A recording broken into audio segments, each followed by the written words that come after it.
আমাদের মধ্যে অনেক মা বোন আছে দেখবেন বাথরুমে কান্না করে, নিজের কষ্ট কমায়, বালিশ বিছাই ফেলে কান্না করে, কিন্তু রুম থেকে যখন বের হয় সবার সামনে সেই হাসির অভিনয় করার জন্য মনের কষ্ট চাপা রেখে মুখে একটু হাসি রেখে সবার সাথে কথা বলে শ্বশুর বাড়ি। নাহলে বউ আবার মুডি, সবাই বলবে মেয়েদের এক জামিলা, কথা বললে বলে যে বেশি বাসা, আবার চুপ করে থাকলে বলে যে বইবে যে অহংকারী মুডি। তো মেয়েটা যাবে কোথায়? বউদের সব দোষ, মেয়েদের কোনো দোষ। এরকম চিন্তাধারা আছে না নাই?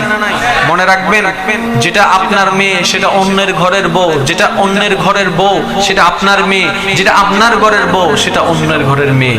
আপনি অন্যের ঘরের মেয়েকে সম্মান দেওয়া শুরু করুন, আপনার মেয়ের সম্মান আল্লাহ ব্যবস্থা করে দিবেন।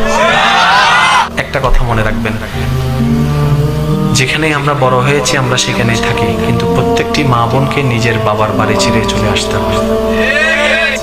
ওনার বাবা ওনাকে খাওয়াইতে পারে না বলে আপনাকে দিয়ে দিয়েছে? না না না, আপনার অন্ধকার ঘরকে আলোকিত করার জন্য আমার বোনটাই বিয়ের মাধ্যমে আপনার ঘরে এসেছে। ওনারা বেতন চায় না, মাসের পারিশ্রমিক চায় না। স্ত্রীরা স্বামীদের কাছ থেকে শুধু একটু মায়া চায়, একটু মহাব্বত চায়। সারাদিন পরিশ্রম করার স্ত্রী যদি স্বামী একবার মাথায় হাত বুলাই দেয়, দেখবেন এই হাত বুলাইটা দেওয়ার কারণে সারা দিনের কষ্ট সব ভুলে যেতে পারে।